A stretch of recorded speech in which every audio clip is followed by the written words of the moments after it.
Hey mamas, Positive Posse, and anyone new to my channel. This is Positive Ashley, and I am welcoming you all to my pregnancy journey.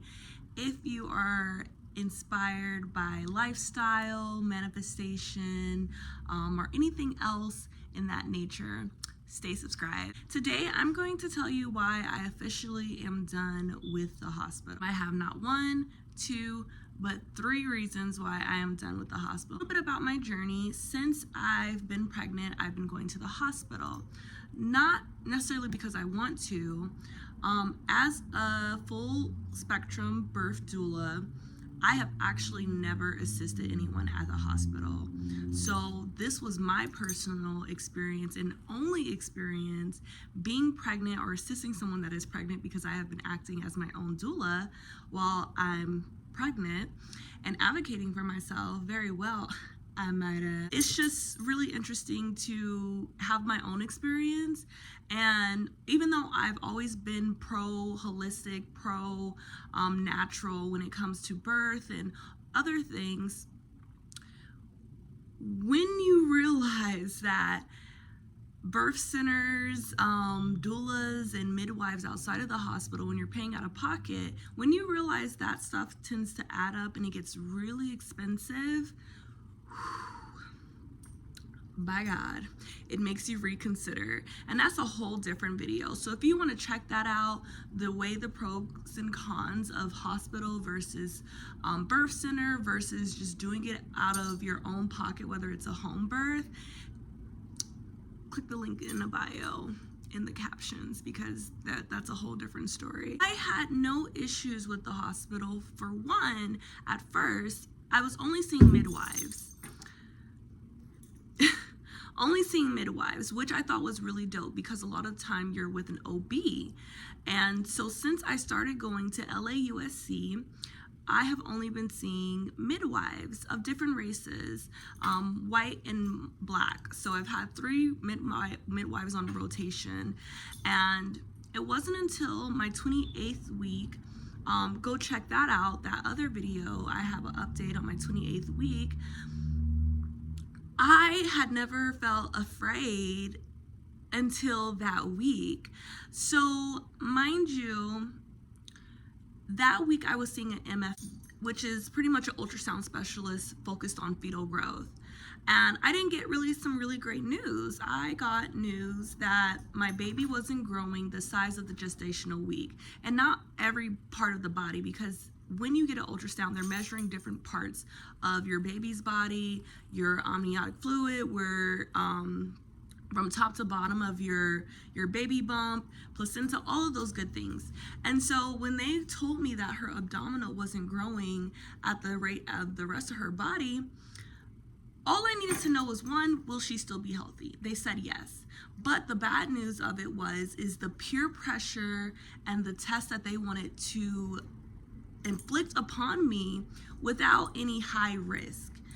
Now, let's talk about these things. The first thing where I was just like, F no, was when they tell me she's small and they want to run a test. Okay, what test is it?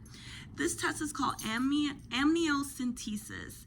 This is when they take a long needle, not sure about how long, but a long needle, pretty thin, but thick enough to pierce through your skin, pierce through the amniotic fluid sac, and pierce through the sac that the baby is around, to take some DNA from the baby and extract it to run tests on.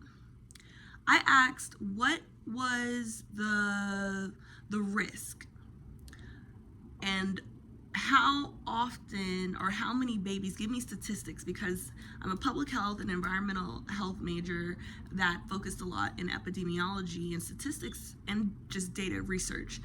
I like numbers. So I asked, how often does this occur, this abnormality? And they said 1 in 500 babies may go through this. And the risk, well, we could possibly rupture your water bag. We could possibly poke or extract from the wrong part of the baby's body. So, for example, if they're trying to get something from her shoulder or, her body parts, they can actually almost hit the head, anything that they're not supposed to hit, because baby is still moving, she's still wiggling and everything. So it's a possibility that they might nick the wrong spot. I could possibly have a stillborn. I could possibly hemorrhage, bleed, and did I say miscarry? Miscarry. And all of those were like no, not doing it. There's really no point of me doing. There's more risks than pros. I then asked, okay, if you do extract this DNA, what are the possibilities that you're actually going to get results from this? What is it going to tell you? Well, it's a possibility that it may not tell us anything. There may not be any abnormalities in her DNA, meaning from me and her father extracting from her, they might not find anything. And what they're looking for is things like dwarfism, if there's a chromosomal issue or something like that. So for me, it was just a no, because there's too many risks that outweighs the possibility of you not finding anything, but still inflicting pain on me and my baby. For what? For what?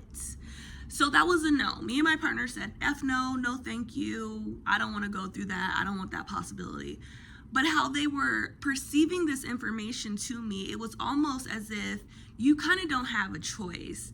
It's either this or, your baby just may not grow. We just may never know. But the first question I did ask was, is it possible for her to still be healthy? Oh yeah, it's possible for her to be healthy. That's all I need to know. Second reason, they wanted to put me on high blood pressure pills. And guess what? I do not have high blood pressure. I've never had high blood pressure, never had an issue with that in my life. And true, it is common, or not even common, it is possible that women can get high blood pressure during pregnancy, because sometimes we get a little lazier. When I say lazier, we start to nest. We don't want to do as much. And then we're gaining weight. So with the weight gain and not doing a lot, we're not moving our body, the blood isn't flowing the same way, and it could cause our blood pressure to go high. But when I checked in, and all the previous times I've checked in, I've never had high blood pressure. So lady, why are you trying to put me on high blood pressure pills? Well, it's a possibility that you could get preeclampsia. How? What symptoms do I have to say that I may get preeclampsia? Well, first off, this is your first time getting pregnant. Okay, so is a million other women. It's their first time getting pregnant. Are you telling me you're putting everybody on high blood pressure medicine? I don't think so, Pam. The other reason, well, because high blood pressure does run amongst the Black community, you may as well be safer than sorry. They pulled the race card. That was systemic racism all up in my face. And what makes it worse is that the MFM was Black. And that doesn't mean it the systemic racism doesn't happen against Black people, amongst Black people. But are you telling me I should just start taking blood? It just doesn't make sense. It doesn't make any sense. It was bananas to hear her say that. And so then she says, well, also, due to preeclampsia, if we don't start you on high blood pressure medicine now, if you get preeclampsia, there's nothing we can do about it. So it's best to put you on high blood pressure medicine. Now, mind you, the high blood pressure medicine she wanted to put me on was a low dosage of aspirin. But there are facts that I found about aspirin, whether they're low dose or high dose, it still can become a potential risk to mothers. No, thank you. No, thank you. And so I'm telling her no several times because, one, I don't have high blood pressure. I am still active. I swim about 3 times a week. I walk vigorously throughout the day. And even though it can happen, I just don't foresee it for myself. Even though it can happen, I don't see it for myself, and I want everything naturally holistic. So I'm like, no, thank you. Thank you for the offer, but no, thank you. Well, I'm just gonna write a prescription and send it to your pharmacy. Why? Why are you doing something in opposition of what I'm telling you I don't agree with and I'm not going to take? It instantly dawned on me that, oh duh, Ashley, you are at a location that makes money off of pushing pills. So they're going to try to push anything on you to make that money and to possibly make you another statistic. And so I asked her, I said, you know, give me the pamphlet. Oh, we don't have a pamphlet. Oh, really now? So ironic, you don't have a pamphlet. Well, I can go print some things off from you from, like, you know, American something foundation, blah, blah, blah. Okay, do what you need to. She brought me not one, but 2 different types of printouts from 2 different organizations. I'll upload them on the screen. You see here, dot, dot, dot, dot, dot. Look at this. Racism is in the quotation. Now, she probably didn't see that at all, but I just felt so just, I don't know, like the hospital was against me, was against anything healthy, and finding every reason. Like, why aren't there any other races on that? Because we're not the only race that does suffer from high hypertension. I know we might be one of the highest, but given my background and my statistics about my genome, my body, I don't qualify to take this stuff. So that's reason number 2. I'm telling you I don't want to do something, and yet you prescribe something and try to essentially scare me into going into the decision that you're making. And mind you, that was my first time meeting that woman. No, second time meeting that woman. But she was outside of my midwifery care. Now, third reason. They told me because my bean is growing small, I should be induced at 37 weeks. Now, let's go back to this natural thing. I do know that after 37 weeks, you can go into labor. It's just possible. You have 37 up to 42 weeks to go into labor. It's when your baby is ready. It's when your water breaks. It's when contractions happen, all that. So I'm like, why do you want to induce me? Well, because she's growing so much smaller. We don't want to risk something happening to her, like still being a stillborn because of her growth rate. Now, if you're a doctor, midwife, or any other medical personnel and wants to comment and give me a real reason, because that wasn't a real reason to me, based on the simple fact, if you're saying my baby isn't growing fast enough at the gestational week that she's supposed to be in, why wouldn't we leave her in the womb so she can continually grow until she's ready to come out? Don't worry, I'll wait. I would love to read some comments about that, because it just didn't make any sense to me. And when I spoke to my midwives at Kindred Space LA, because they are now my primary providers since I switched over in April and got my birth grant, my birth fund grant. Please read all about it in today's show regarding me winning the birth fund, sponsored by Serena Williams and Elaine from the Today Show, and I give a little bit of spill within my pregnancy journey, and that's how I got at the birth center. But when I have my follow-up with them, with my midwives at Kindred Space LA, they said the same thing. Why would they induce you when you don't have any of the high-risk symptoms, and if the baby needs more time to grow, leave her in there to grow? Now, of course, if you get to the 42 week, 41 week, and it's going past that 40 week, it is common that they will induce you, even midwife. When they said they wanted to induce my baby and not really give me any probable cause as to why that should be done, like I don't have any of the complications regarding like me needing to be induced so early. So back to back, I was getting these different types of, we need to do this, we recommend this, you should really do this, and kind of peer pressuring me into it. If I was not a doula and I didn't know my rights and I didn't know what these words meant, because inducing amniocentesis, that needle thing, What else? Stillborn and knowing like just gestational growths. If I didn't know any of that, I probably would have been shooken down and agreed with them and let these people do whatever they needed to do to me. To me, I felt like an experiment that they were trying to probe, and poke at. I felt like they weren't listening to what I wanted as far as everything natural. Because also the thing is let's just take ultrasounds and all of that away. If they weren't able to see any of those things prior to, and we were, back in early 1900s, the baby would be growing and we would just have to see what happens, right? Like, there's no little pictures from the ultrasound. There's no, like, we would have to naturally and innately trust our bodies, allow God to do what he's going to do, allow this magical human to continue growing without any interference at all. No one would be able to do anything but to just wait and see. So, yes, they're observing, and we do have technology to help, intervene if something is badly impacting you, or catching early, like cancer or something like that. But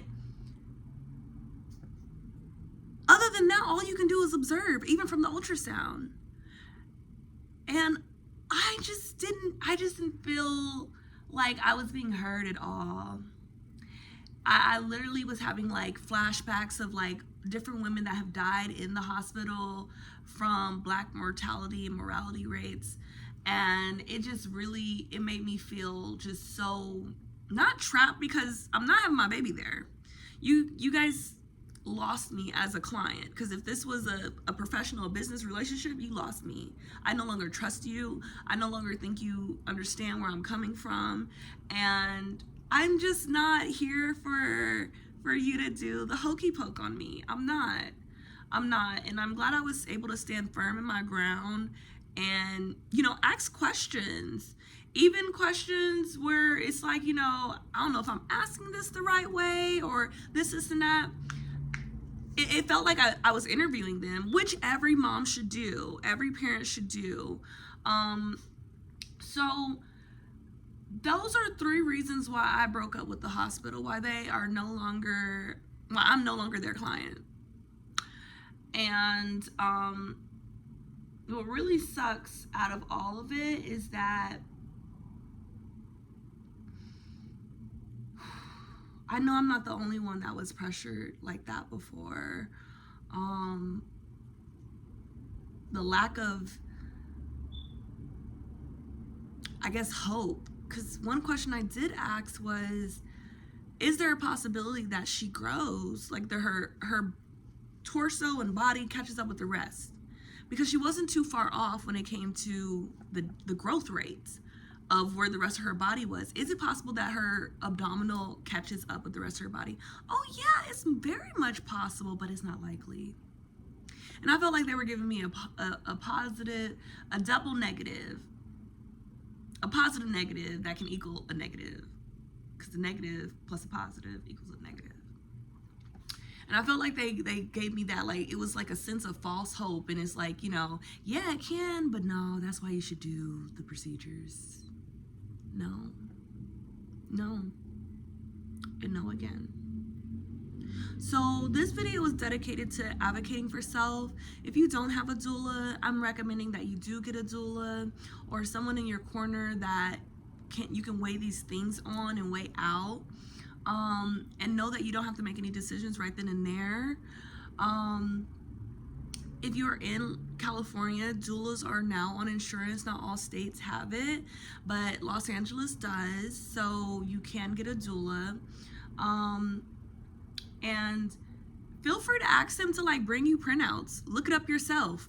Pause. Wait a minute. I don't know what you're talking about. Because all those things matter. And this is your body and your choice. Then there's nothing wrong if a person does want to do those tests. Because one thing they did tell me about the amniocentesis test was that, if they were to find an abnormality in the chromosomes, whatever, then at least you have a choice early to determine, do I still want to keep this baby? Do I want to abort it because they do have this dysfunction that I may not be able to mentally deal with? For example, like there is a blood test like further, like in your second or at the end of your first trimester, where they're testing for Down syndrome and autism and all those other things. And you know, you can make a decision then as well. So if someone does, you know, need to find out and, you know, calm their anxiety in that way, I have nothing against that. I mean, if you want to do that. Thank you for being a part of my journey. I will tell you what my next step was immediately after, aside of me choosing, I don't want to do those procedures. I'm going to tell you what my next step was that me and my midwives at Kindred Space LA made the decision to do.